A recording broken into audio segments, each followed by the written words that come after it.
Monday night, December 15th, 1997. We're reading from Lord MEHER, Volume 3. It covers the years 1925 to 1929. The biography of the age, Meher Baba. The biography of the avatar of the age, Meher Baba. Volume 3. We're on page 892, MEHER ASHRAM School. It begins a new chapter. It shows a photo of Meher Baba wearing the Kamali coat, which you've probably seen in the museum at Meherabad. Did you see the Kamali coat? Mark, did you see the Kamali coat? I didn't get to visit the... But you've seen it in the past. The Kamali coat. The one that was all patched up and everything else. So, at Meherabad, the master began staying in the Jhopdi again. The men mandali took up residence in the mess quarters, and the women stayed in the post office. Each person was given a specific duty. The boys' school was reestablished on December 31st, 1926. Since the Hazrat Babajan School had been dismantled and the men mandali now occupied the mess quarters, the new school was opened in the section of the quarters at Arangaon where the Shahane family had formerly lived. Pandoba, Ramchandra Gadekar and Nisal were appointed as teachers by Baba. The uncle of Kaka Shahane's wife, Ramchandra Bapu Kale, was an engineer in Dhulia and had first met Baba at Meherabad 6 months earlier in May. He was so overwhelmingly drawn to him that he sent 2 of his sons, Babu and Murli, to study in the school. He later became so devoted to the master that he came to stay with Baba permanently in Meherabad during 1930, and he was affectionately known to all as Kalemama, or Uncle Kali. On December 31st, 1926, Meher Baba gave his last handwritten discourse on love. Folks, that's a date to remember. December 31st, 1926, Baba's last handwritten discourse. And he gave it on love, but it was the last handwritten one. So if anybody ever asks you, when was the date? The last day of the year, 1926. Love is all-pervading in the universe, but the types of love differ. The love that pulsates in the inanimate things in creation is mere attraction, like in a magnet. In the animal kingdom, there is love among animals and birds, but it is passionate, full of desires and carnal. Carnality signifies bodily wants, eating, drinking, procreation, and fear. Suppose a tiger pounces on a deer, kills and eats it. This is also love, but it is of the lowest type. Consider to what mean level love descends in an animal that is hungry and wants to satisfy its hunger by killing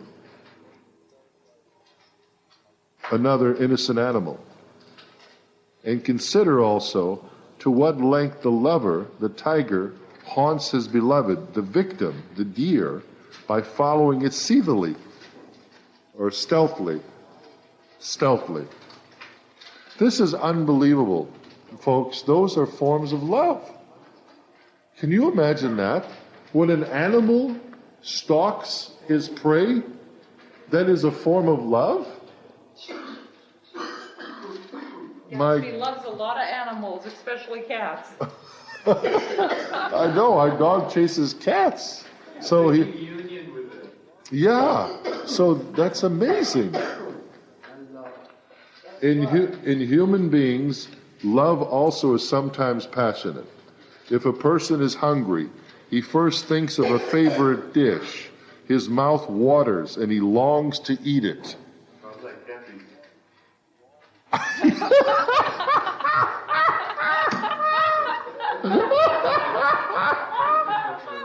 Oh, Kathy! Oh, Kathy! Kathy, are you in love? In love? It says, if human beings, love is sometimes passionate. If a person is hungry, he first thinks of a favorite dish. His mouth waters and he longs to eat it. And Mark said, sounds like Kathy. If I would be Baba would be close to me, I would eat Baba. Oh my God! Yeah? Kathy would eat. Oh, Baba, you're funny. No. Oh, you're funny, Kathy. If sweet ladus are there, the person wants to fill his stomach to his throat. This is called ladu love. I do love. Can't find me love. Once he is satisfied and his stomach is bloated, he is finished. 1 or 2 good belches and no hunger and no more ladu love. Ladu love, that's cool. Somebody should make a t-shirt. Ladu love. What's Ladu? Ladu, what is ladu? Is that yogurt? Indian Sweet drink? Indian sweetmeats. No, I thought it was a drink.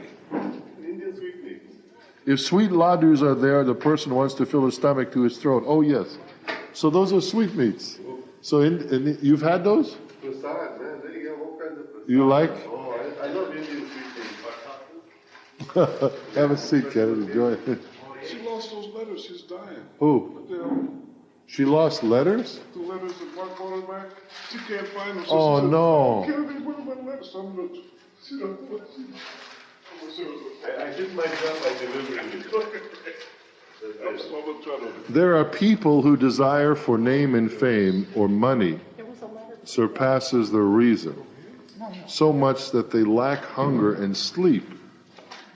There are people who desire love for name and fame or money surpasses their reasoning, and they love it so much they even lack hunger and sleep. They won't sleep, they won't eat, because their greed is so great. It says, thus greed too means a type of love. Money love, name and fame love, greatness love. This is not the case with animals, but this is the case with humans. In other words, animals don't have a greed factor. Sometimes they have. Well, you misinterpret it. People see an animal hoarding the food, but it is only an instinctive thing. It's not done reason. The animal's not reasoning it out. It just sees the food and attacks it. I mean, a human being plans, makes plans. An animal, I don't think an animal says, I'm going to make sure, you know. No, I want love to say, but a human animal doesn't have that love. No, an animal doesn't have greed love. Greed is interpreted by Baba as a degree of love. It's a very low degree, but humans have greed. And the greed is a very low form of love. Very low form. People who greed money, power, fame, they love it. Like it was saying, Baba was saying, some people don't sleep. They can't, because they are so concerned about their possessions or power. That love is so good. That kind of love is so good. No, it's no good at all. Baba is describing it, though, that exists, though. It exists. But now he says, but a true hero longs intensely for the nectar of divine love, and he is an exception. Such pure love is not found in the ordinary run of mankind. This love is not inborn. It is given and imparted by a master. Love is therefore one, but it is of several kinds. The lowest is attraction. It develops with progress and evolution and transforms into real love, which is like a stream flowing silent, serene, passionless, eternal, perfect, and pure. That's good love. Divine love is the highest of all, but it is not silent. It has terrible longing. It is not peaceful. The winds of evolution, reincarnation, and involution blow the stream of attraction through the inanimate world, turning it into a river in the animal and human kingdoms, and finally transforming it into an ocean of divine love upon realization. In other words, these streams flow to the ocean and are transformed into divine love.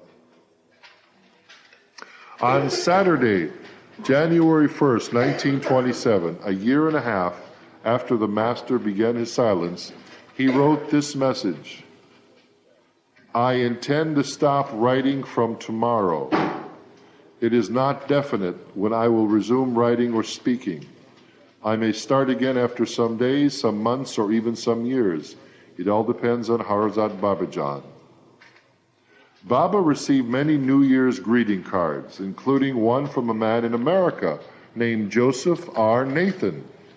And there's a footnote about this gentleman. Joseph R. Nathan. There is no record of who Joseph R. Nathan was or his connection with Meher Baba. Sorry.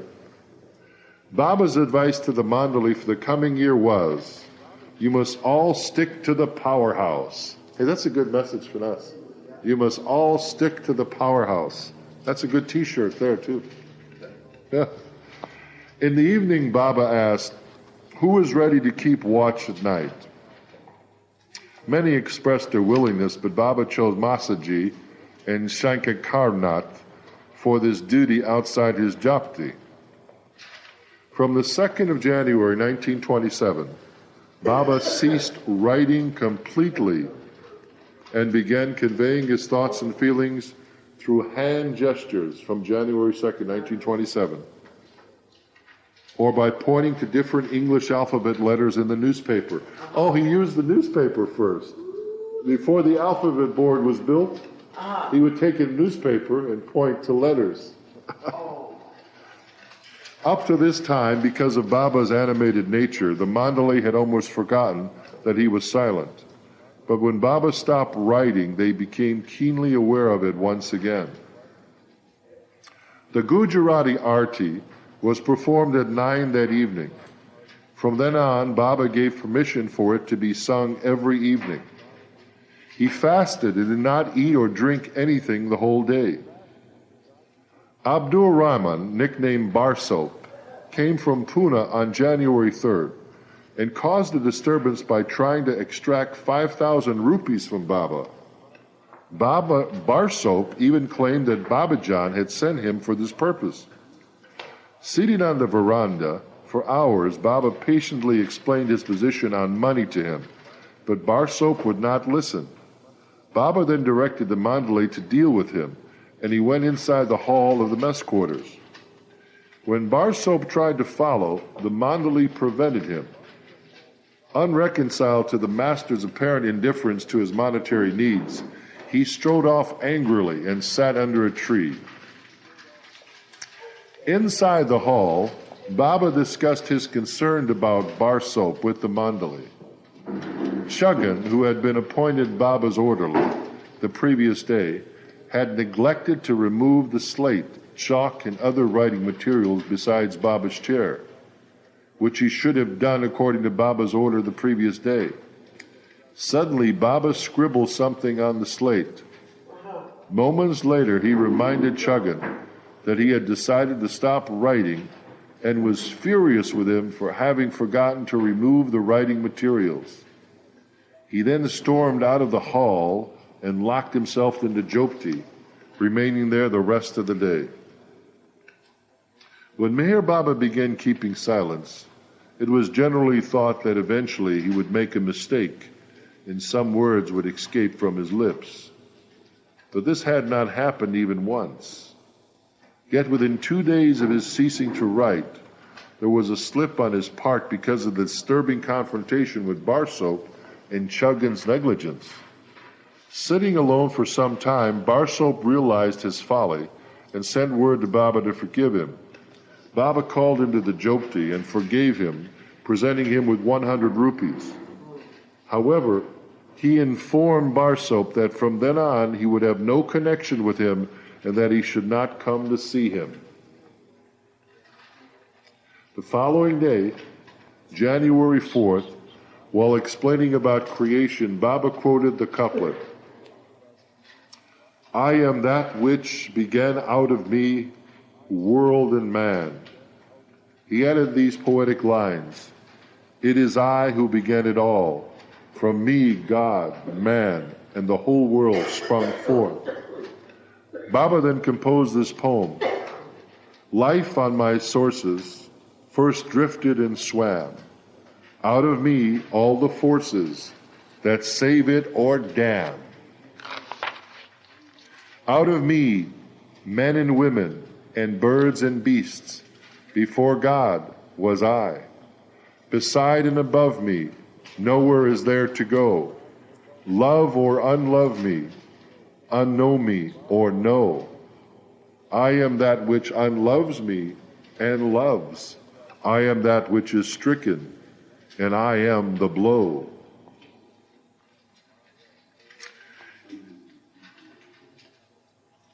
Initially, after he quit writing, when Meher Baba wished to express himself, he would pick up a newspaper and point to the appropriate letters or words. But as this method was found to be cumbersome and time-consuming, Chandji typed the English alphabet in capital letters on a piece of paper, which Baba began using. This being too small, Pendu suggested to Vishnu to make a larger chart of the alphabet for Baba to dictate from. The chart was first printed in block letters on paper, then later on cardboard, and eventually the alphabet was painted on a small wooden board. Baba began using the board from January 7, 1927, and according to his wish, the numbers 1 to 0 were added. Through this alphabet board, Baba silently began speaking once again. Baba's fingers would move so speedily over the letters that there was no break in his conversation. As he once remarked, "The world is dancing every moment to the signs of my fingers." On the morning of January 11, Baba visited Shahane's house in Ahmednagar. Then, after visiting the homes of several other devotees, Raya Marathi Sakari, Chintaman Rao, Laxman Chaudhry, and Gulmai K. Irani at Karushu quarters, Baba returned to Meherabad at 3 o'clock. The men mandali who had accompanied him were fasting according to his instructions, while those who remained at Meherabad were given a surprise of sweets to eat. The next day, Baba left for Pune with Baramji, Padri, Brother Jal, Pesu, and 2 of the women mandali. In Pune, he ate lunch at Abdul Jaffar's and then went to see his mother and father at the family's home. Later, he visited Sadashi Patel's house in the Kasba Peth, where many followers came for his darshan, returning to Meherabad that same night. During this period, the mandali had been asked to meditate for 1 hour every morning. However, on January 14th, Baba no longer liked the practice of meditation and addressed them, "It is not good to remain idle like this in meditation. A person must be occupied in one way or another."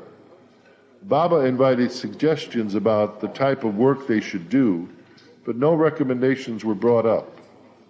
There's a photo here of Baba with the men mandali at Meherabad, and the alphabet board that was devised, the wooden one, is right on the ground in front of Rahasa and Masaji.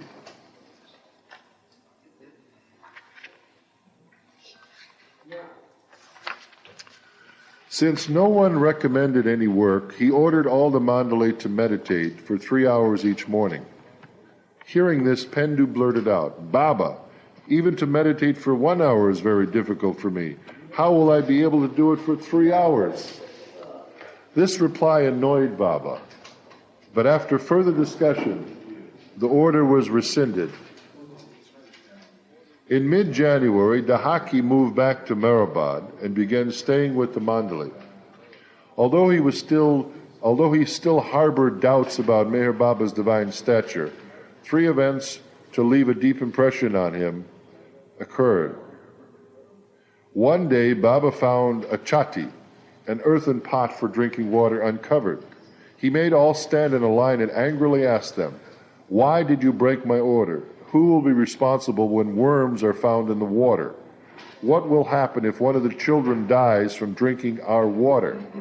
As a punishment, Baba began striking each of the mandali with a stick. Dahaki was also standing in line and was afraid that the excitable Irani nature in Baba would forget his promise not to beat him, which he had made in 1925 when Baba accepted him as a teacher. Baba moved down the line, giving a stroke to each of the mandali in turn. But when he faced Dahaki, he just smiled, and Baba smiled and embraced him. The next moment, Baba continued down the line and was as stern as ever.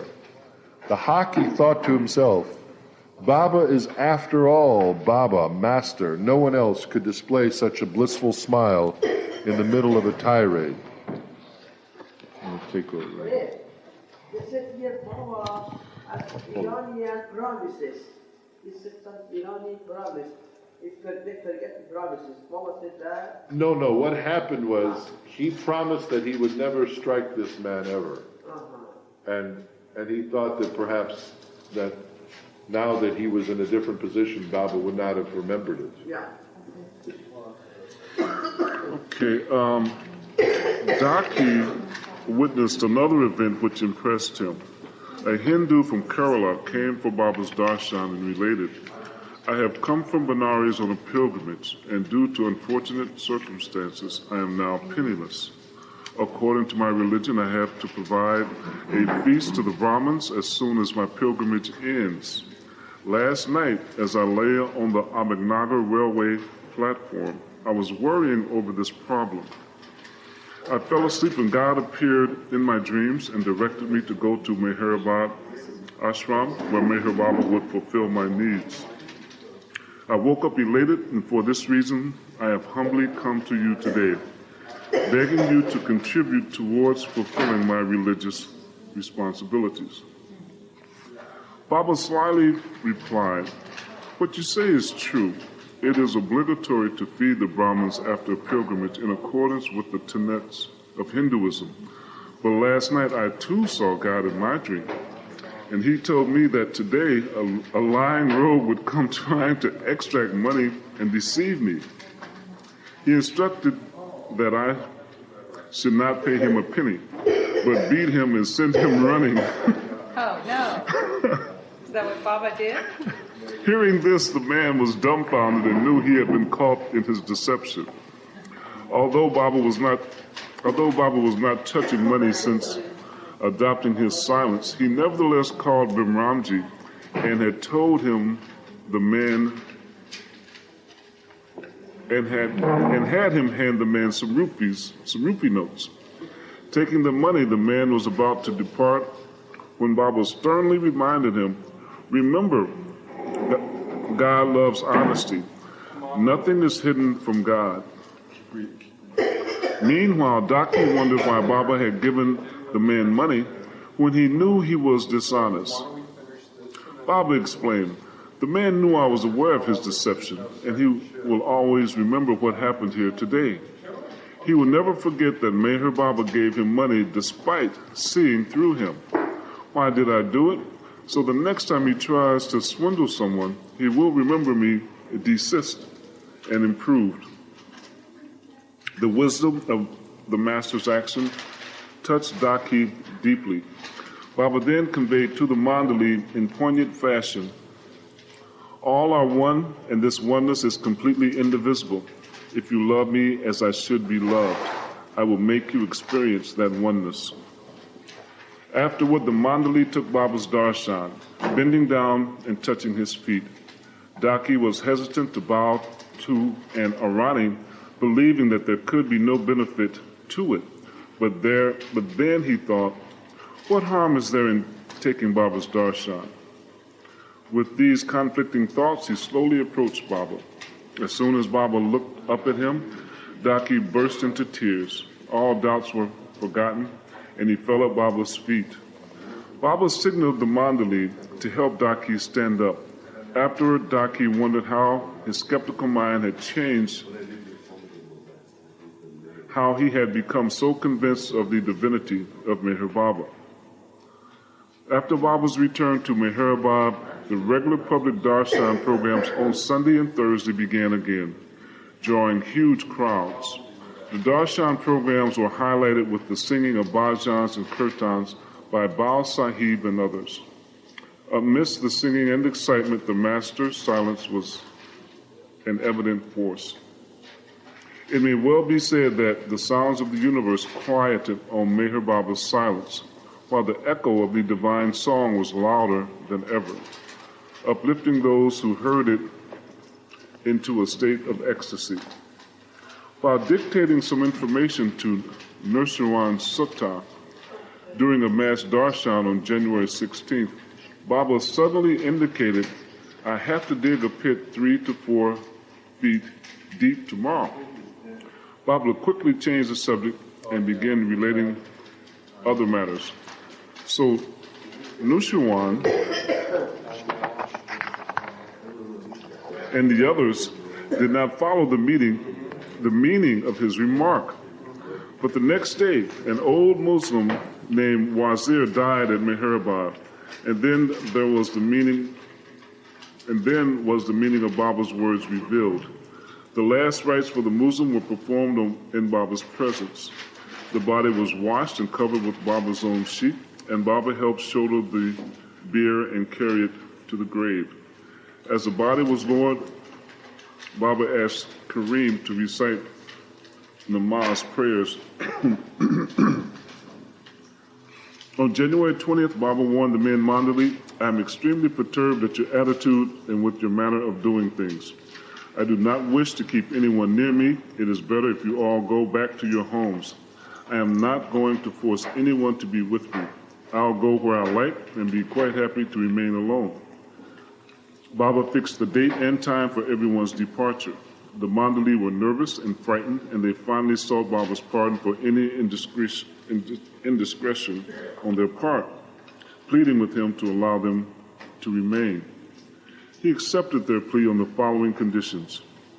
"All of you should remain with me until I break my silence. I will break my silence whenever I like, and no one should hope for or anticipate the time when I will break it. It might be after a day, a year, or a decade. Those of you staying with me should not ask me for money under any circumstances." Excuse me. When the mandali had accepted these conditions, Baba called for sandalwood and ordered a fire to be built. He directed them to take an oath of acceptance, symbolized by putting a piece of sandalwood into the fire, which they did. In this way, Baba forgave them, and they surrendered to him. After the ceremony, Baba drove in Rustam's car to see the Pimplagan water reservoir approximately 15 miles away with 6 of the mandali. He continued to fast the entire day. We've got an asterisk here, Fred. I'm going to turn back to the page. Right.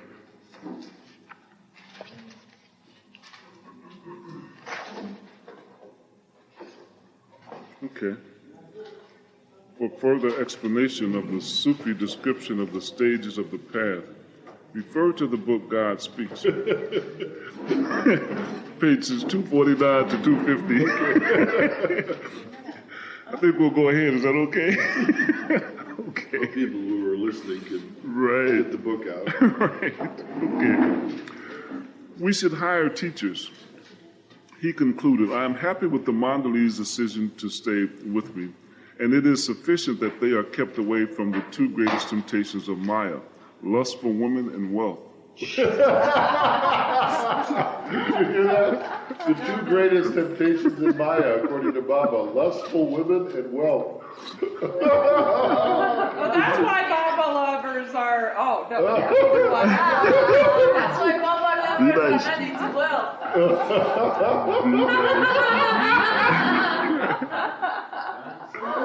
You guys have to be nice. Did you hear that, Mark? Did you hear the joke about the street people who is up to the pearly gates and St. Peter is there, and he asked the first one, "How much did you make in your lifetime?" And The guy said, 2.5 million. It's like, well, that's very respectable. What career, what does he do? Oh, as a plumber. And then the next guy comes up, and how much did you make during your whole lifetime? Well, I made $5 million. Wow, I'm impressed. What were you? Oh, I was a lawyer. Okay, come on in, Then the third person comes up, and how much did you make in your lifetime? Oh, $5,000. Oh, J. Baba.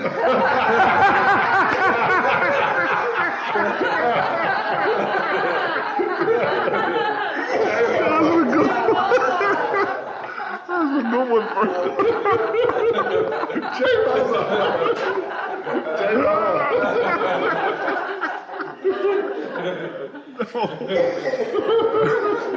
That's typical. That's a good one. Oh, man. All right. Here we go. We're at the top of the page. On January 22nd, a follower of Mahatma Gandhi's named Kaka Manakar arrived. And though in seclusion, Baba allowed him darshan from the window of his hut.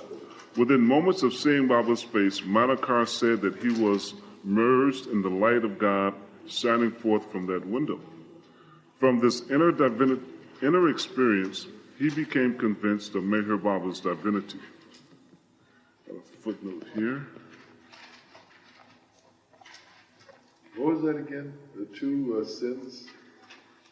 Oh. Is that Fred? What year is that? 1927. Lust? Lust? No, passionate, no.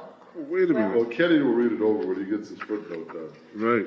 As a matter of fact, we got to apologize because I thought that was 990. That's 900. The one would refer to God speaks? Yeah, I was on the wrong. okay. Yeah. What was okay. 900 then? 900 would have been. 900 would have been. In the days of the Hazrat Babajan School, the mandali were doing all sorts of manual chores, sweeping, filling the water ports, washing the children's clothes, in addition to their duties as teachers. Oh, so the mandali washed the kids' clothes, were handy people, and also taught the kids. Mm-hmm. Wow. Mm-hmm. Those who were paid employees, however, were only engaged to teach. Now, this updated one that we're on now. That's the other one.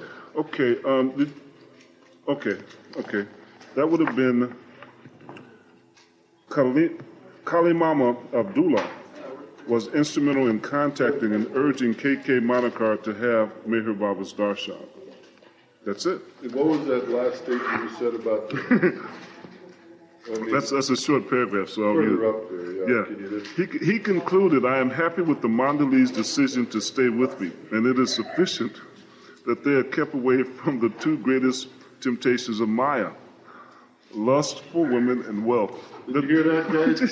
the two most greatest temptation of Maya, lustful women and wealth. Lustful women and wealth. The two greatest temptations of Maya. How about the gays? They do not prove us Well, replace women with... No, he's saying gays. I know, gays, a lot of gays are super wealthy. Lustful women. No, lustful women. No, wait, hold on, Kennedy, not lust for women. Lustful, F-U-L? No, L-U-S-T, lust, F-O-R. For. Lust for women. Yeah. Oh, so Papa didn't say lust for man.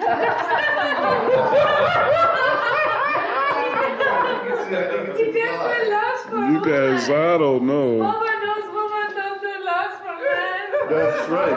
You women are holy. I don't know, the woman is woman. You can get lust or you can get, Maya for a woman you get. So women aren't tempted by lust for men. Their Maya is compromised. Oh, no. Men's Maya is compromised. Women's Maya isn't compromised when they have lust for men. Oh, no. Well, you know why? Maybe they put it in there because the procreation thing has to keep going. And if the man loses his thing, the woman has to make sure the creation... That sounds good enough to me, Fred. I don't think we want to teach that to the children, but No. That's funny. Yeah, you are funny, Fred. All right. Okay. I guess you made out in this lifetime, didn't you? After remaining closeted inside his hut for 2 days, Baba left the Jhopdi on January 23rd. Jhopdi or Jhopdi? Either way, it can be pronounced either way. Jhopdi or Jhopdi. I say potato, and you say potato. I say Jhopdi, and you say Jhopdi. Let's call them. No, never mind.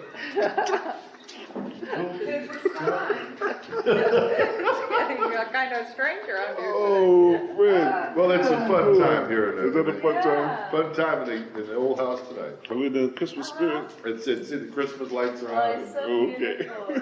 Baba's Christmas party. Yeah. Baba's Christmas Fred, tree. you are too funny. Baba's man. Christmas tree is different than every other tree. That is a different tree, isn't it? I swear it's a different tree. It's a little. So beautiful. Oh, we ready? Oh, okay. I'm sorry.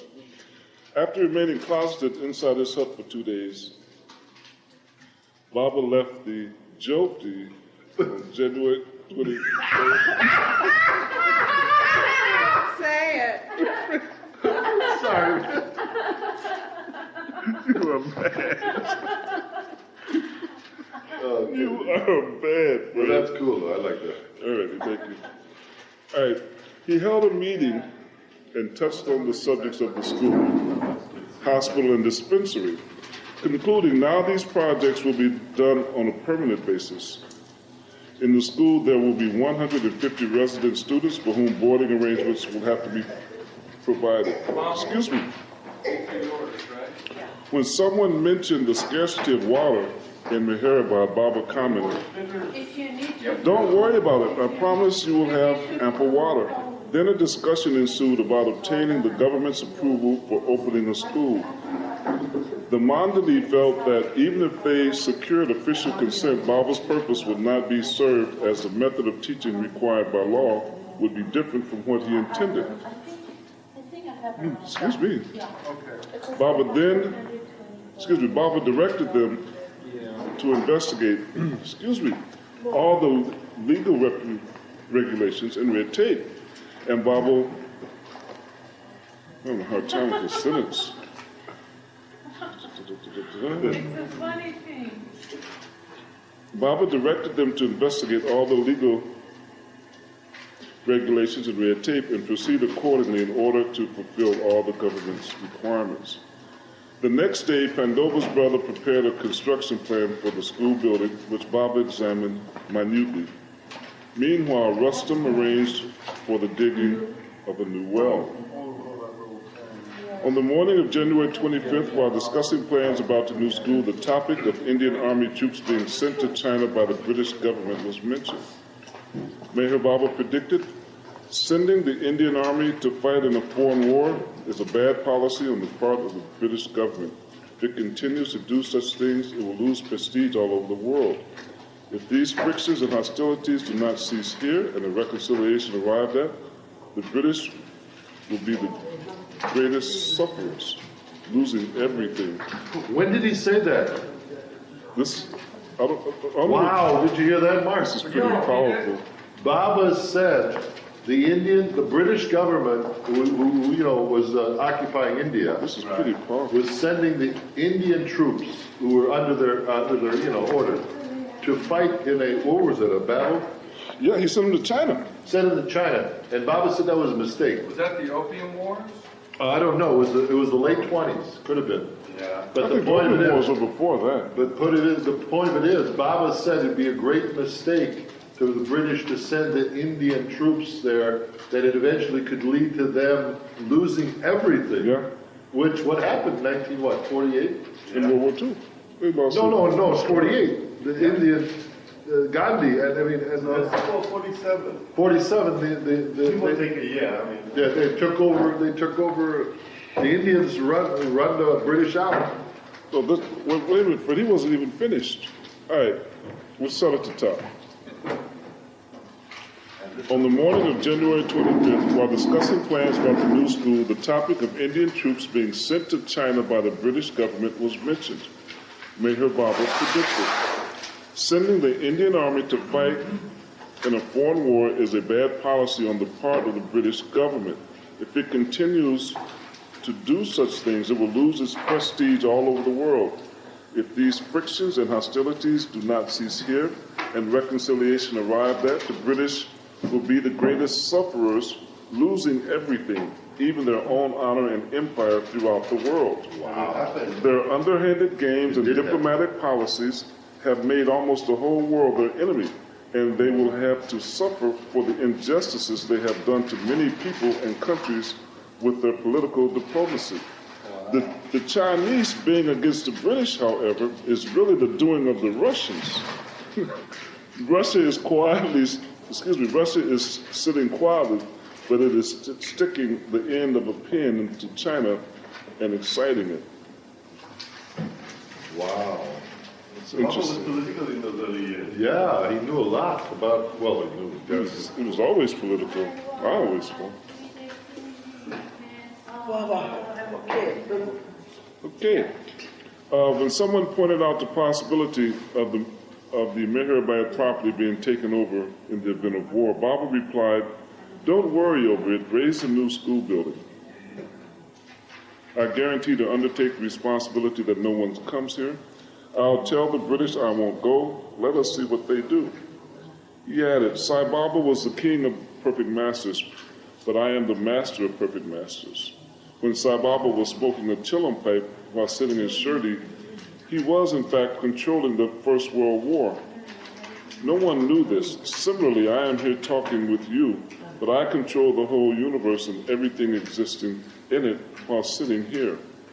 Baba then related, last night between 12 and 2 a.m., all of a sudden the left side of my body became stiff and my circulation completely stopped as if I were paralyzed.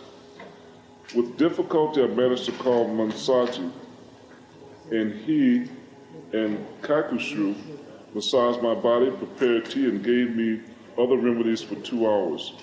And even though it helped, my left side still feels very weak and is not quite normal.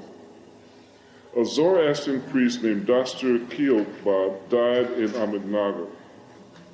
When the priest's death was mentioned, it elicited this sharp response from Meher Baba. All these Parsi priests, Hindu pundits, Muslim, Malvis, preach to people solely to earn money. They perform marriages according to religious customs and then bless the man and woman. After some time, the couple starts quarreling. So what is in their blessings? They are powerless. Mutual love is required so the married couple can live in harmony. But to obtain blessings from the priest, people pay large sums of money, and the priest utters some mumbo jumbo. The naive people are satisfied with this custom, and it is they who are at fault for perpetuating such nonsense. Guests come, the priests give blessings, and all are treated to a sumptuous wedding feast.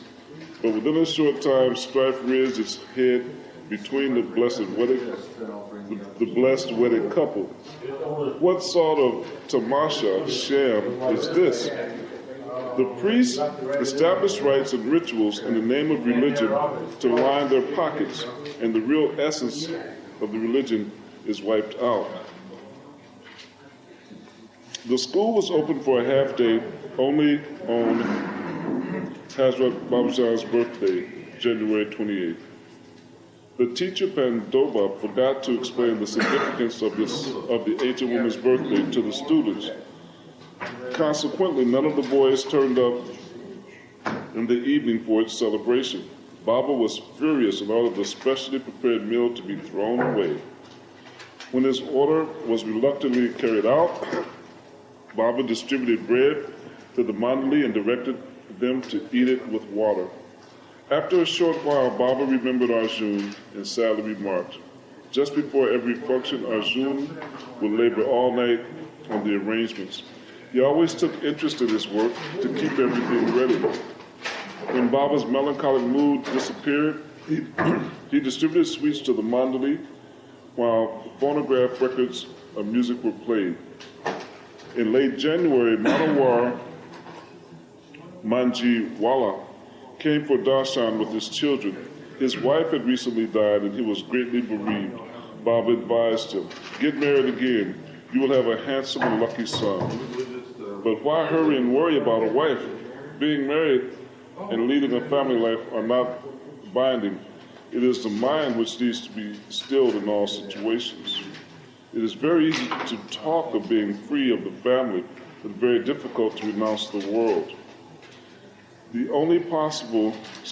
is only possible for truly courageous people. So it is better to marry again and give up all thoughts of renunciation. Your wife was blessed to have performed my arti when I visited your home. On February the 1st, 1927, Baba did not eat and remained only on water. That day, with Baba present, another discussion took place about starting the new school. Rustam bin Ramji, Chanji, Vishnu, and Afsuri were ready to take responsibility for it.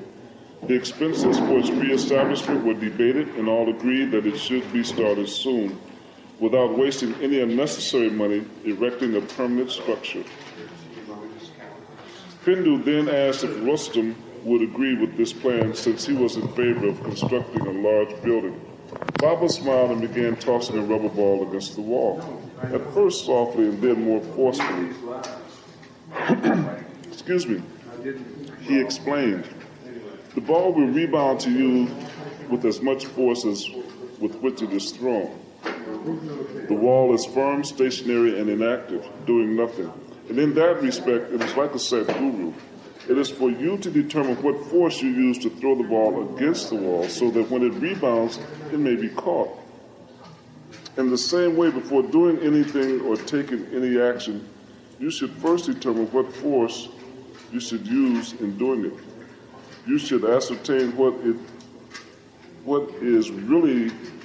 you have to ascertain what is really requisite and then act accordingly. Here is the case of erecting a building. If you devote more attention to small things like the appearance and beauty of it, the expense will naturally increase. First look at the means at your disposal and then decide.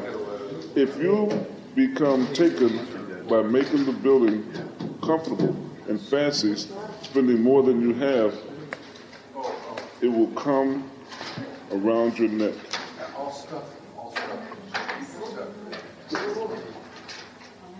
I am just like the wall. Doing nothing, you have to throw the ball and catch it. So throw it in such a way that you can easily catch it without getting tired. Remember to look before you leap. All right. Who's got the ball? Baba says? Yeah. Baba just like a ball. You throw What it, did he say? I am like a ball. What did he say? You got it right there. That right there. I am just like the wall, doing nothing. You have to throw the ball and catch it. So throw it in such a way that you can easily catch it without getting tired. Remember to look before you leap. During this period, the older sons of the Harijan families in Arangaon were given jobs in Ahmednagar, and the younger boys attended the school in the family quarters. The young boys, however, were mischievous and constantly disobeying Baba's orders, and they were daily complaints about them. So on February 1st, 1927, the Harijan children were sent home by Baba's order, and the school was shifted to Meherabad. Only 5 children were left, 2 of them who were Kalemama's sons, Murli and Babu. The Harijan boys were later pardoned and allowed back in the school. The following day, Padre began keeping night watch outside the Jhopdi, along with Masaji and Shankarnath, while Baba fasted inside. Later that day, Gopal Swami arrived at Meherabad and brought ill-fated news about Vibhuti, Vibhuti. I'm looking up a footnote on 904. During one period at Meherabad, 3 men, Gulab Shah, Vibhuti, that's Vibhuti, and Gopal Swami had been ordered by Baba to repeat God's name while sitting underneath the trees along the road. Gulab Shah and Vibhuti had lived at Meherabad since 1920.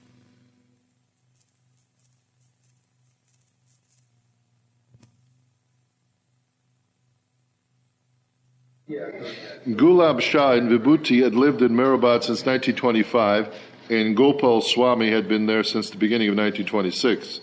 Gopal Swami had gone to Bombay, and Vibhuti had left for Nasik when Baba departed for Lonavala and Bombay in November 1926. Vibhuti had lived in Meherabad since 1925 and had left for Nasik in December when Baba had departed for Bombay. Now he had begun telling people in Nasik that he was Meher Baba's chief disciple. He was self-deluded and even went so far as to command people to take his darshan and bow down to him. Baba was very displeased to hear this about Vibhuti, warning about such lies and hypocrisy. What earthly use is it in misguiding and making others believe a person is a Mahatma or an advanced soul or saint when he is not really so?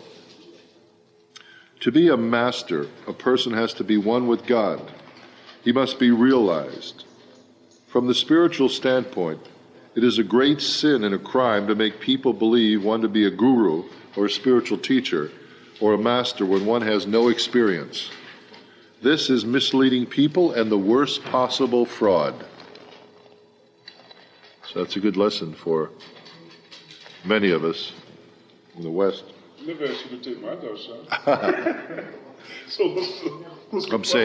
I'm saying just a general statement for humanity in general. You know, a lot of times people and spiritual movements get caught up, not in this group, but I'm saying other spiritual movements in America. Guys get, they can't help, getting the homage and so forth. They love it. Jim Jones. Yeah. Oh, yeah, I was definitely, Jim Jones. I think Sun Young Moon, that guy. What do you think?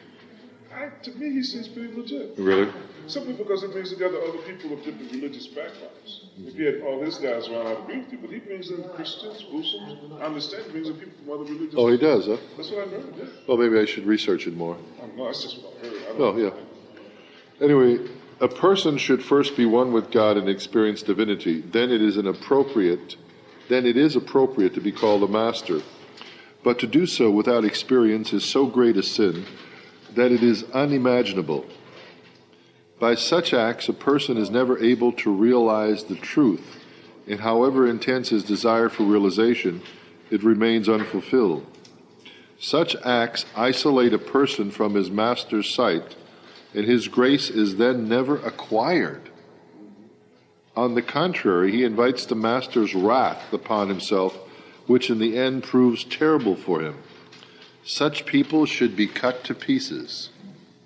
Wow. It's pretty powerful. Yeah. Baba says people that are false prophets or masters, false masters, who bring on people to take their darshan, but yet they are not at all, a master. Changing the subject, Baba's reproval turned on Gopal Swami. Why do you give medicine to the sick against my orders? You may be doing it for the sake of service, but what is the use of serving anyone against my will? Gopal Swami pleaded that he had not given medicine to anyone. He had merely asked permission to try to serve people without any selfish benefit. Baba pardoned him and asked, do you want to stay in Meherabad or go away? Gopal expressed his wish to stay with Baba, and Baba permitted it. Gopal then went to Bombay to bring his belongings. On the following day, February 3rd, 1927, Rustam also moved to Meherabad to live with the men mandali. On February 6th... No, this is an old Rustam. Old, this is one of the first Rustams. On February 6th, Baba ate after having fasted for 6 days.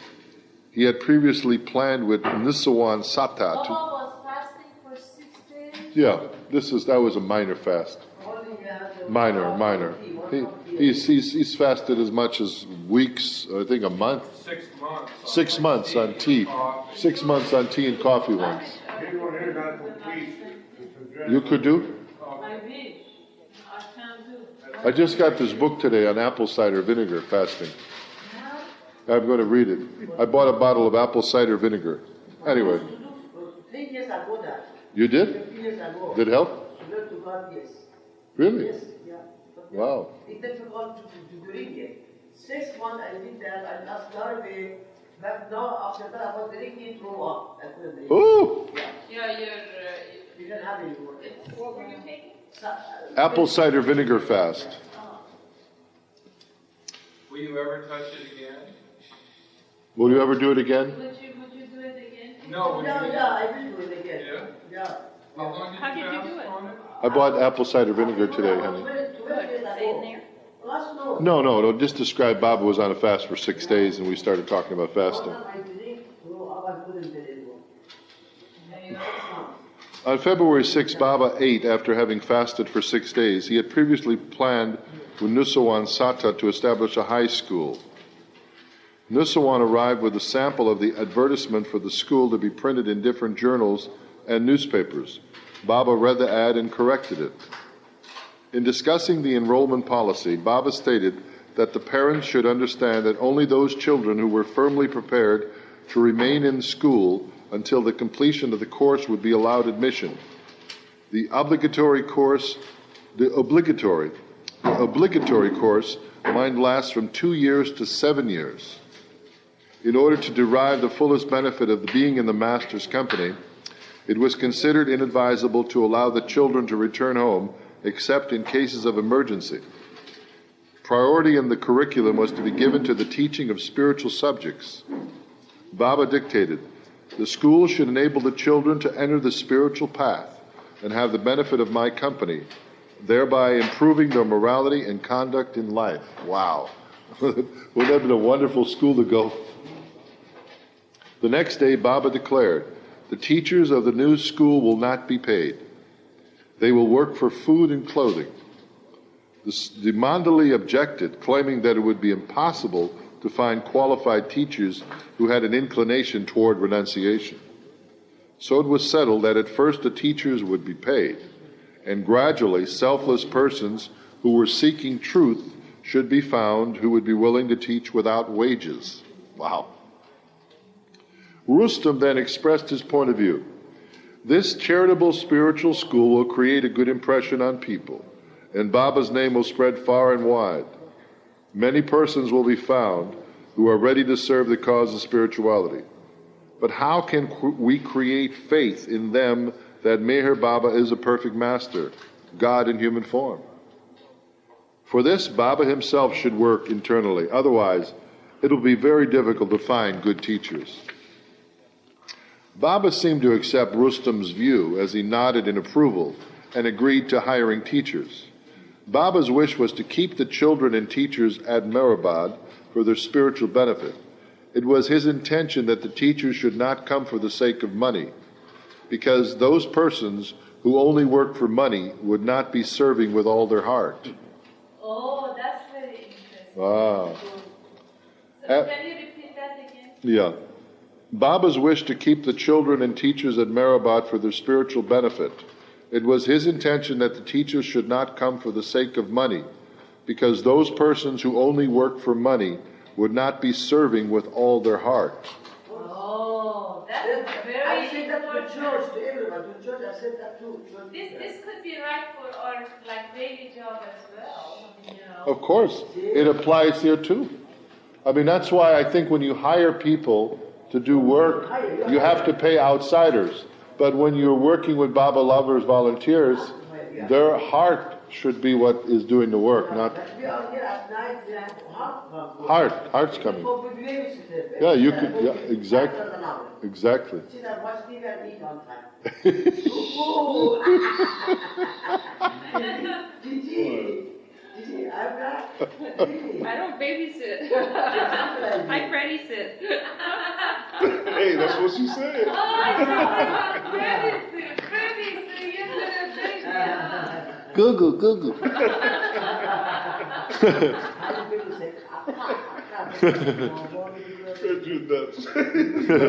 After 2 hours, Baba again called the mandali and made these cryptic statements. Listen, folks. Baba now made these statements. He waited 2 hours after meeting with the mandali, and then he said, I have these statements to make. The discussion has opened my eyes. You asked how the world is to know that I am God in human form, a perfect master or a great spiritual authority, and how you are to convince people of this.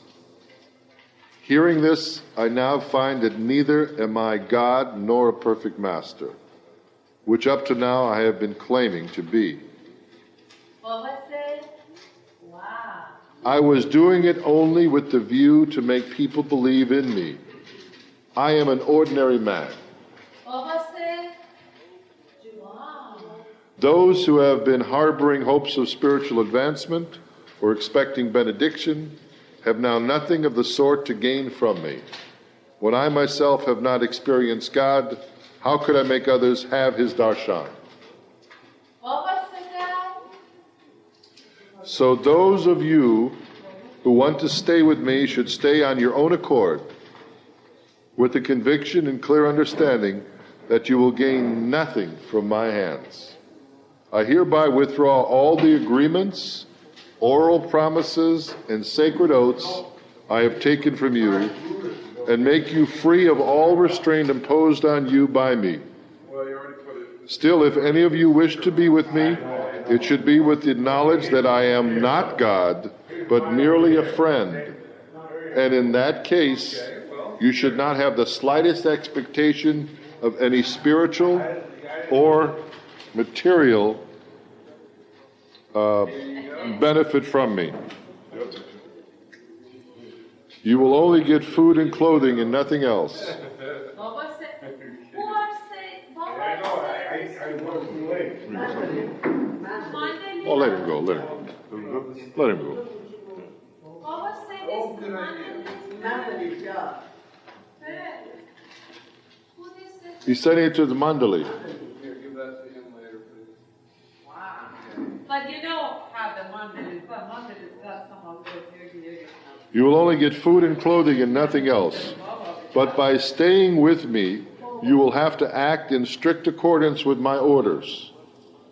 What I want to impress upon you is that everything in this world is absolutely nothing. There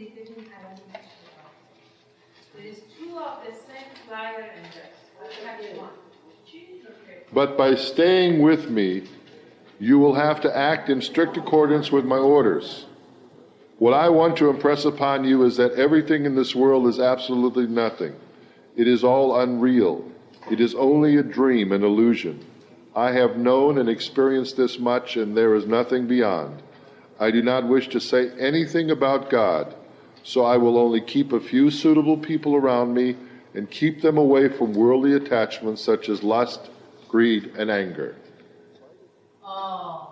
In spite of these statements, the mandali expressed their desire to continue to stay with Baba. This is what year, 1927? 27, January. So these are different mandalis. Oh yeah, the very first, early ones. To celebrate their decision, a game of cricket was played, and Baba afterwards served milk tea. Meanwhile, Kaikarushu Masa, with his wife Suna and daughter Khorshid, arrived from Bombay and began living in Meherabad. That's Khorshid. That's our Khorshid. She was a little girl. Yeah, I saw the picture of her parents. What is Khorshid's mother's name? Kaikarushu. K-A-I-K-H-U-S-H-R-U. Khosrow. K-E-L. No. Yes. K-A. K-E-Y-K-H-O-S. No. K-A-I-K-H-U-S-H-R-U. Kurushu. K-Kurushu. No. No. K-A-Y-K-A-R-S-H, right? K-Kurush. Yes. Oh, great.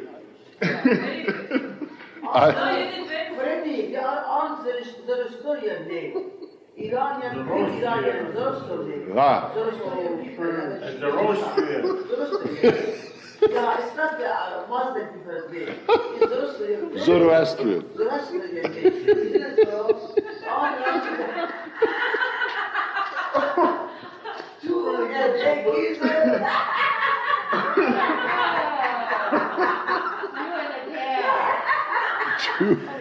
Six, you know, 6 geese a leg. No, you want. My name is Gisela. So every time you say that, she's saying Gisela. Were you here? Your name is Gisela? Were you here at the Christmas party? No, she wasn't here. No, I wasn't. I left there. It was funny. It was fun. You know what's funny? I was here till 8 o'clock. You know what's funny? Remember when Katie Irani left from the airport in LAX? And Gigi started going, That's right. It's very good luck then, Gigi. That's it? Very good luck, yeah. Oh, right. On February 8, 1927, the Mandali signed a new agreement and promised to remain with Baba for a period of 3 years. See, Baba made everybody sign a new agreement after he gave him this discourse about leaving him. The following day, a group of Christians approached Baba with a request for a donation for their school. Baba smilingly asked them, "Do you follow the teachings of Christ?" They replied that they did. Baba reminded them, "Christ's teaching is to leave all and follow him. This means you have to give up anger, lust, and greed. Have you done that?" They answered truthfully that they had not. "In that case," dictated Baba, "I am a real Christian because I have renounced everything." Baba's simple statement deeply impressed them, and they invited him to visit their school. On the 10th of February, Baba again asked the Mandali for their opinion on whether or not to open the high school. None showed much enthusiasm for the idea, and Baba observed, "I don't find a single honest, enthusiastic worker among my Mandali who is willing to shoulder this responsibility. I feel like forgetting the whole idea and simply letting the primary school continue. Besides this school, I also plan to open a free dispensary for the poor." Sounds like some things that occur, when we want to get things done too, You have an indifference that tends to ripple through the audience. Did you hear that? No, please say that. On February 10th, Baba again asked the Mandali for their opinion on whether or not to open the high school.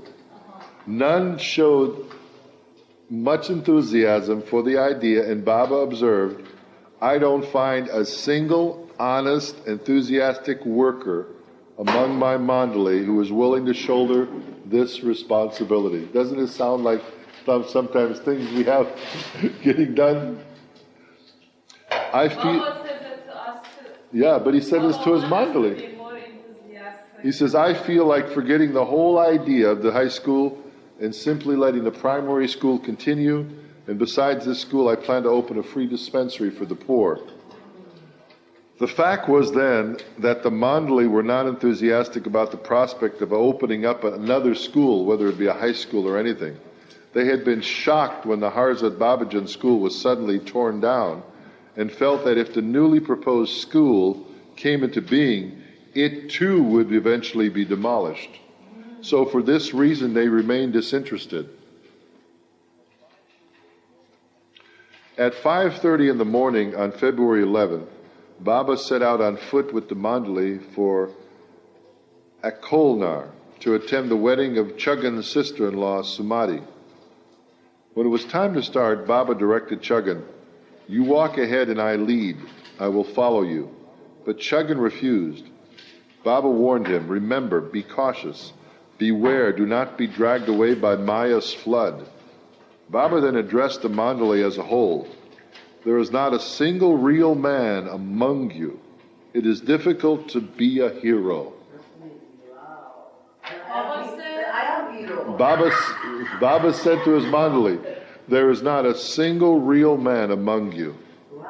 It is difficult to be a hero.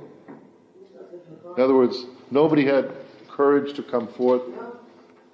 So Baba was actually looking for a hero. He was looking for somebody who was a champion, not just a follower. You know, everybody was just wanting. But see, he pushed them to the brink. You know that. He made them get up early, do meditation, work. They worked besides teaching. They had to clean the children's clothes. They had to cook for the kids. They weren't just like. And then Baba kept changing his mind on them. You know? Exactly. So do this and this, Exactly. And I said, no. Do that, Exactly. Do it the other way. In other words. So it's like twisting things around. Baba. In other words, they were very human people. When Baba reached the house of Chuggan's father-in-law, no one there even offered him a chair. When Baba reached the house of the Chuggan's father-in-law, one of his mandali, no one even came to offer Baba a chair. Wow. Baba sat outside with the men. Chuggan's relatives confronted him and asked contemptuously, "Don't you love your wife?" No, I'm sorry. Oh, they asked Baba's Chuggan. Chuggan's relatives asked him, Chuggan, "Don't you love your wife? Why did you marry her if you did not want to be with her?" Because he left her to join Baba. "How will you benefit by following this Bua? B-U-A. Bua. Bua means something. There's a B-U-A. Bua. Bua means here. Bua is a word used by Hindus for saint. It's a word used by Hindus for saint. Bua. B-U-A. Baba had given Chuggan the order to stay with his wife in a small hut, but not to touch her, except to garland her once a day. Baba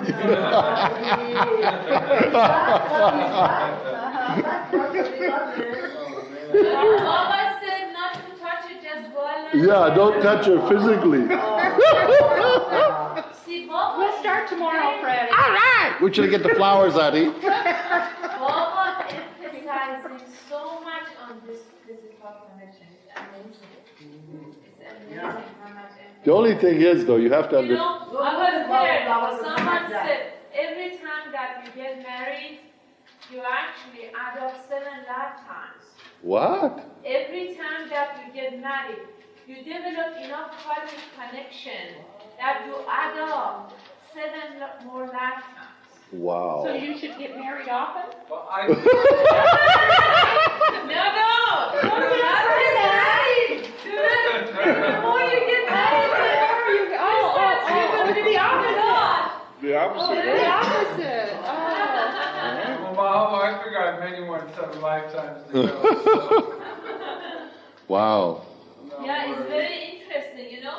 This Esfandiar Vesali, he's emphasizing so much on this stuff, you know, like one time we were talking to Shirin and stuff, so like he had a private time, said, you know, I wish I would not even get married. He said, because he said it's amazing because, you know, he wanted to be so much focused on Baba, and obviously, like, if you have children and all that goodies, and your children happen to be of different kind and bringing different karmas, you have to deal with them, and then your energy will be spread around, and you won't probably be focused enough. You know what I'm saying? But at the same time, it's a karma. You have to, you know.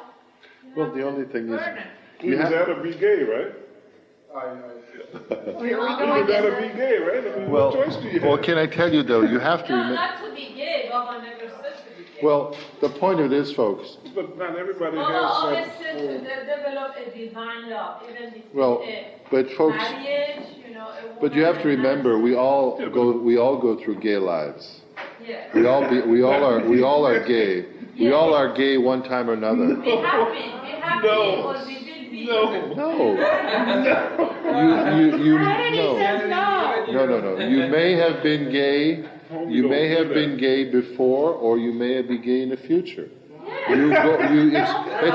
It's a natural transition from male to female, or male to or male.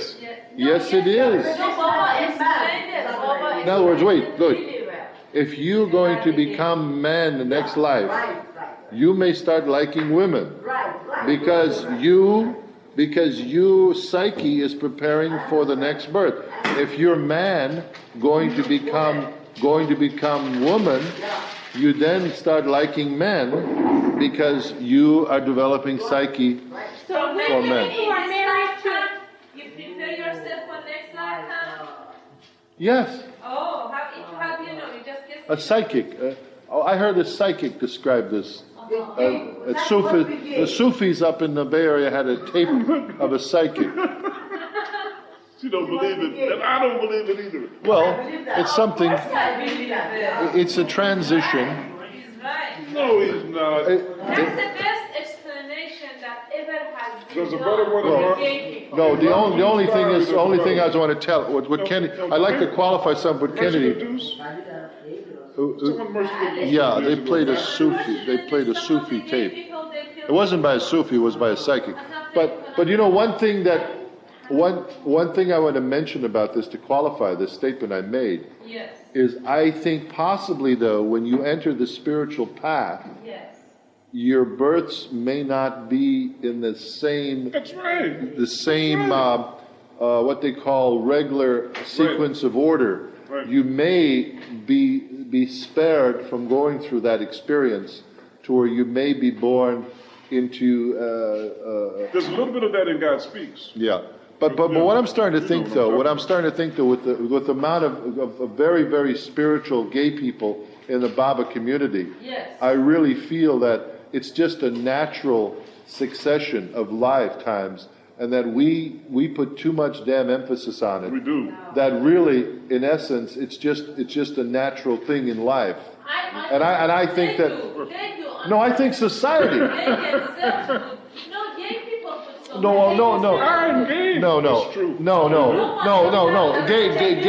Gay people. No, but Gay taking people. down is a natural expression to try to right an imbalance of the denial we have about it. Whenever society gets in denial about anything, then someone is going to rise up and try to challenge that. Well, there was a Black Power movement, so maybe there's a little truth in there. Well, I would just say this. I think that it's just the sanskaras of the world on the whole affecting the gay population and the heterosexual population. There is tremendous perversion that exists in all realms. You just should check out the AOL online chat rooms every night. I've never. Which he does all the time. No, but honey, no, let me tell you something. I am so astonished by the kind of stuff that's going on in America, all across the land. I mean, it is utter gross perversion. Perversion to the I can't even imagine. I mean, was there. I mean, and it is not just a little. I mean, if you want to do a survey of the number of chat rooms that have to do with perversion or sex or any kind of other things, it is, I would say, I'm not kidding you, 80% of the chat rooms are perverted. And if that's a cross-section of the consciousness that exists in this world or in this country, it shows you the kind of dark age or so per se we're living in. But isn't that what Bible talks about, though, Fred? To me, that's what he talks about. Yeah. Yeah, we're living in a very, like they said, the Kali Yuga, where people, I mean, minds are just totally warped with so much crap. And that whole idea of being low down on the totem pole with that lower knowledge, that lust knowledge. Right. To me, that's what I see. That's what I've always seen. Yeah. No, but I mean, it is. I mean, I used to like to get on AOL, but can I tell you now, I don't like it. No, I don't like it because. Put the move on Well, it's not that. No, it's you can't. Well, there's a lot of that, but you can't talk sensibly to anybody anymore. I go into the rooms that used to be friendly. These metaphysical rooms, they call them metaphysics. They're dominated by kids, 18 to 24, who have set it up as their rooms that are so-called, they want to flee from the perverted rooms, so they've adopted the metaphysical rooms as their place to stay. But in those rooms, all they do is talk about gibberish.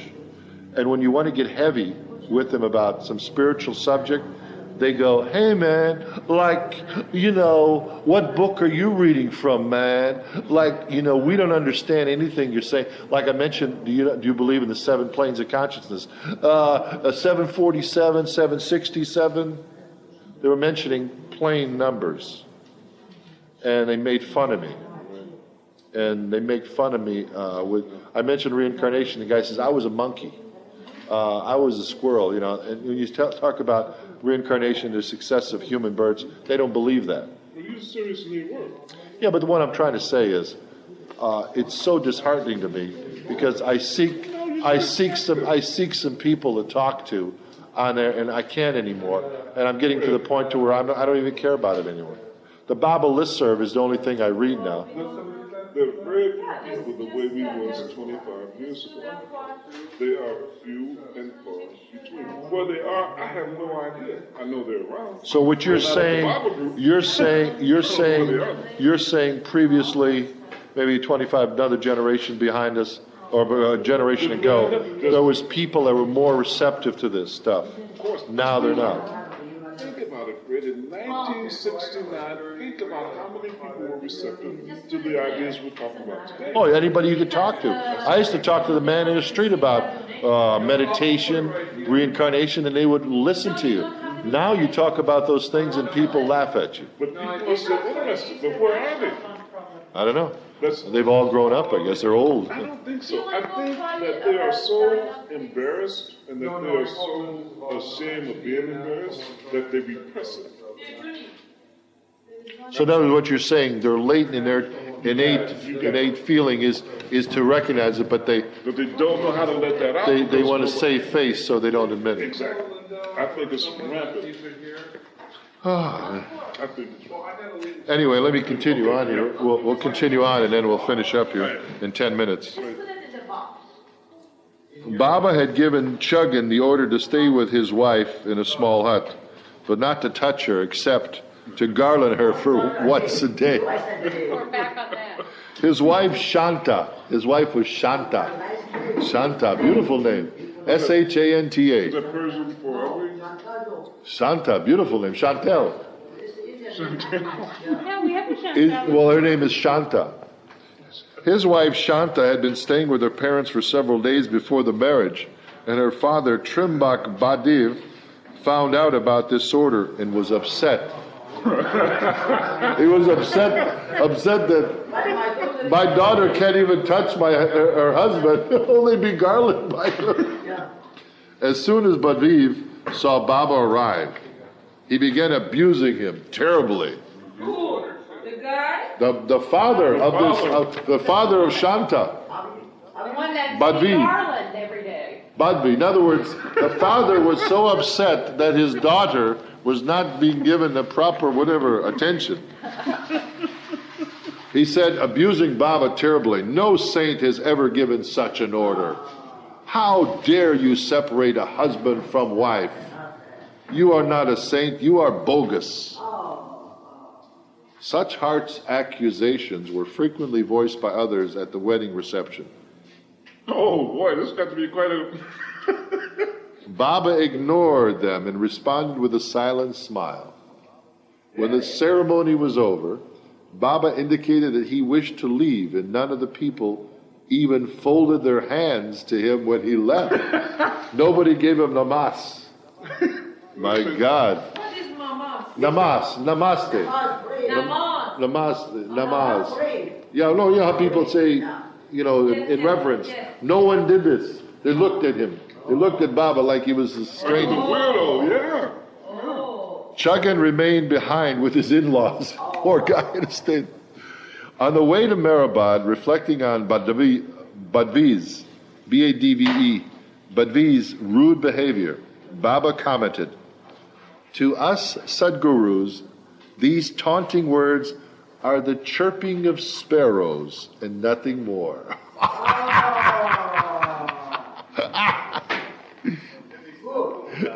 Isn't that something? I tell you though, I appreciate more what is happening after being in India this time. There is such a strong thing happening there. Tradition with Baba. This time? This time I really saw it. I really saw how Baba really fit in with the way things are there. You know what I mean? Like the one made Namaste. That's so common for Indians. Because now everyone does this to you. They do like this. Yeah, they do like this. I have noticed that. Yeah, they do like this. They do Like that. Like you say, Jai Baba. Jai Baba. More and more it's like that. But about Chuggan, Baba remarked, I have been cautioning the mandali to take a firm decision either to stay with me or not to stay. And Chuggan decided to remain with me, leaving everything. He should have stuck to his decision, especially when he had invited me to his house. So part of the problem was Chuggan changed his mind. So when he invited Baba to come back, that's when all hell broke loose. But we know what I love about this? Baba was totally unaffected. I mean, when he said, to us, Sadgurus, these taunting words are the chirping of sparrows. And nothing more. Isn't that beautiful? Okay, for us, the people talking nonsense, that they're chirping the sparrows, yeah? To the master.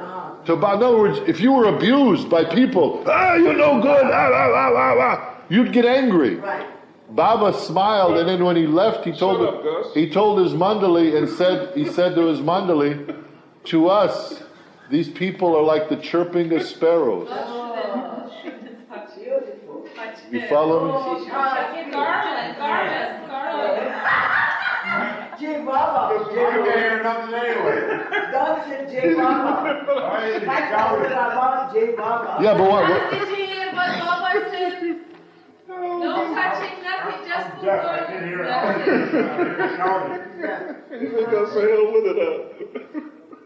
Yeah, but what I'm saying is, see, in other words, Baba was totally unaffected by this scene. We have that expectation what in Iranian people too. She knows it.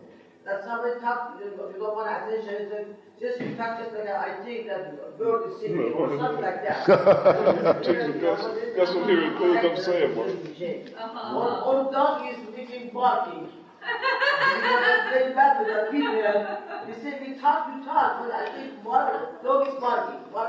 Yeah, we say Iranian what you have that. Funny. Not about Iranian translation. You know what I mean? Oh, I don't know. That dog is barking. 5 more minutes here. 5 more minutes. He said, Baba said to Chuggan, he should have stuck to his decision, especially when he invited me to his house. He should not have remained behind with his in-laws. If he had any sense, he would have accompanied me back to Meherabad. He is still raw and inexperienced. This was the reason I drew your attention this morning to the fact that there was not a single real man among you. This hint referred to Chuggan.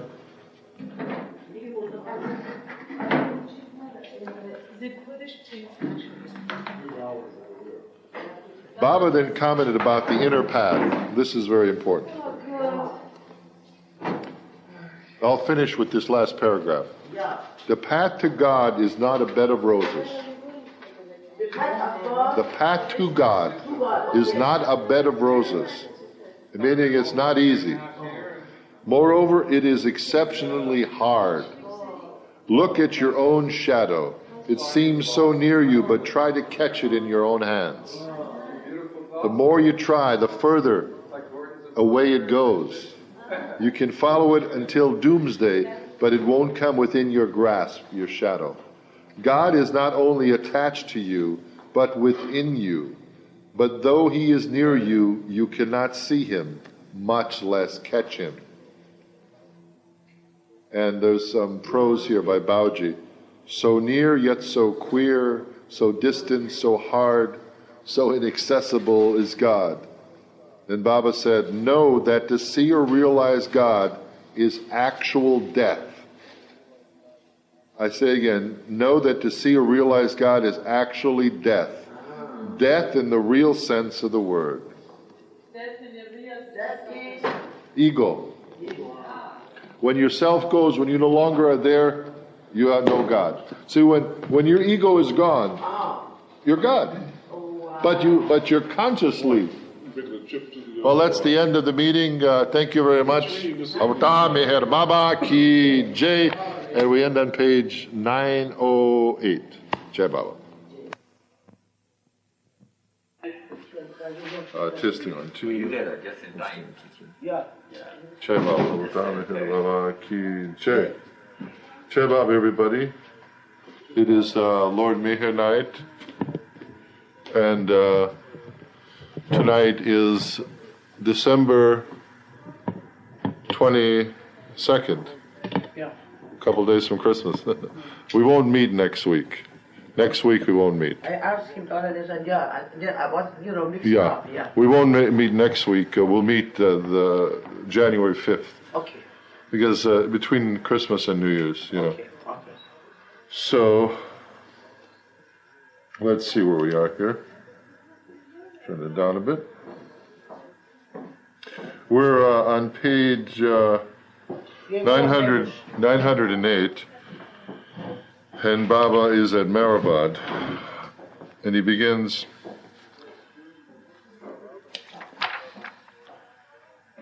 Baba had given Chuggan the order to stay with his wife, remember? Oh, yeah. In a small hut, Yeah. but not to touch her, except to garland her once a day. 5 times a day. Once a day. Garland her once a day. His wife Shanta had been staying with her parents for several days before the marriage, and her father Trimbak Badev found out about this order and was upset. Yeah. He said, how can I condone my daughter married to this man who won't touch her? Was that a marriage or what? But he was following Baba's orders. So as soon as the father, Badavi, saw Baba arrive, he began abusing him terribly. Baba came to visit. No saint has ever given such an order. How dare you separate a husband from his wife? You are not a saint, you are bogus. So, such harsh accusations are frequently voiced by others at the wedding reception. And so Baba ignored them and responded with a silent smile.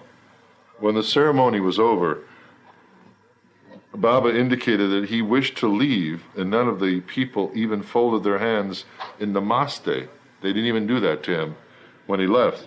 So Chuggan remained behind with his in-laws.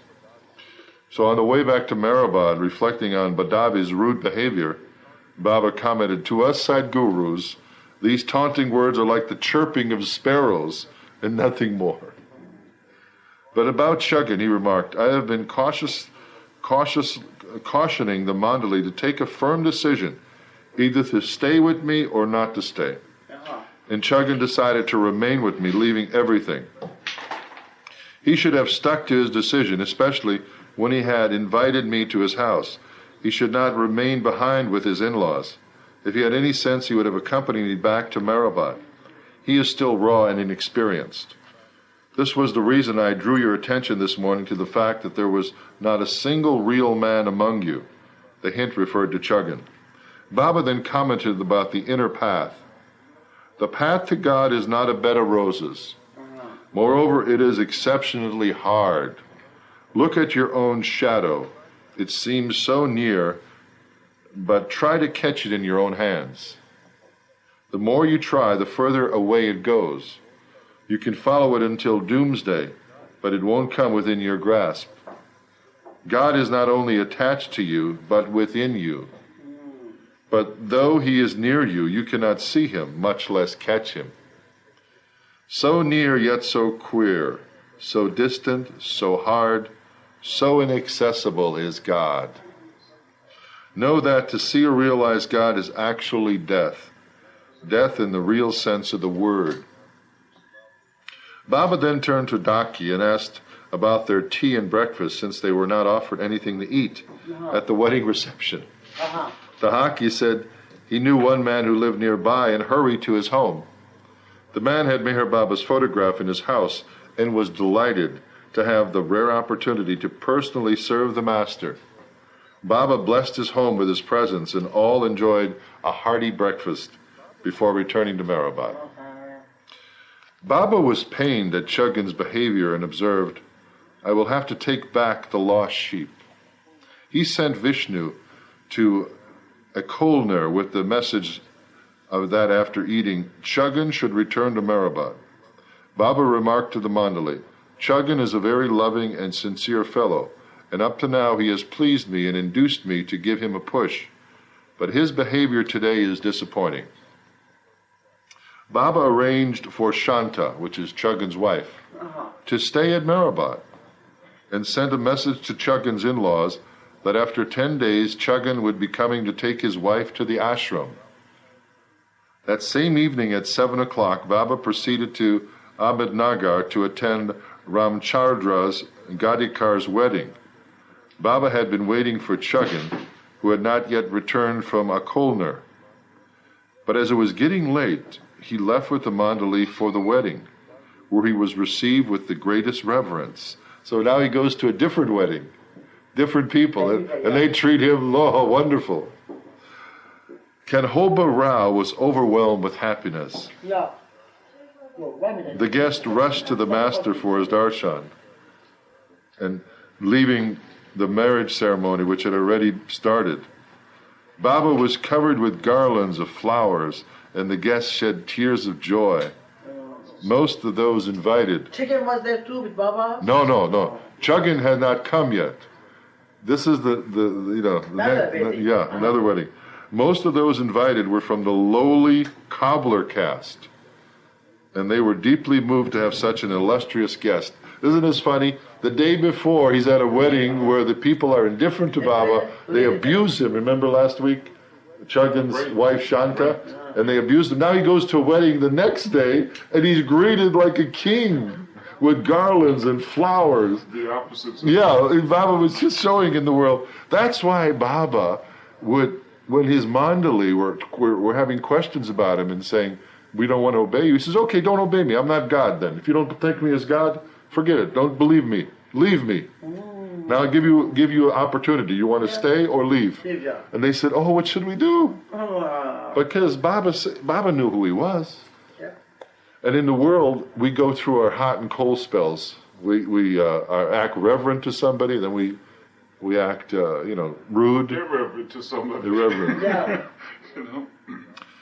What is reverend? What means reverend? Irreverent is this the opposite of being... Reverent is like this. Irreverent is being, like this. Nasty. Yeah. The guest rushed to the master for his darshan, leaving the marriage ceremony, which had already started. Baba was covered with garlands of flowers, and the guests shed tears of joy. Most of those guests were from the lowly cobbler caste, and they were deeply moved to have such an illustrious guest. It was Kanhoba's first opportunity to entertain the high caste Brahmins among Baba's mandali, and they were treated to a lavish feast. Kanhoba was very touched when he noticed that Baba was wearing the sandals he had made in 1922 when Baba stayed in a hut along Ferguson Road in Pune. After the wedding, Baba returned to Meherabad. On the way, he kept mentioning Chuggin, which revealed how much he loved him. He was worried that Chuggin may not come back. See, Chuggin married a woman in Pune, and Baba gave strict orders to him that he cannot touch the woman except to garland her once a day.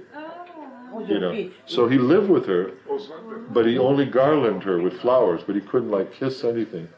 And so the woman, Shanta's parents, found out about it, and they said, "What kind of person is this that has our daughter married, but yet does not allow the husband, doesn't allow the husband to touch each other?" So they were critical of Baba. They spread rumors through the community, and so when Baba came to their wedding, see, he gave them these instructions, and Chuggin told the parents that was the order. He would marry the daughter, but he cannot touch her. And so he did mention that. Yeah, he mentioned it up front. And so the girl still was willing to marry, but the parents were irate. They said, "You're false. No one in the right mind would have a marriage and not allow people." But Baba said, "He's my, mandali." So now, but now Baba wanted to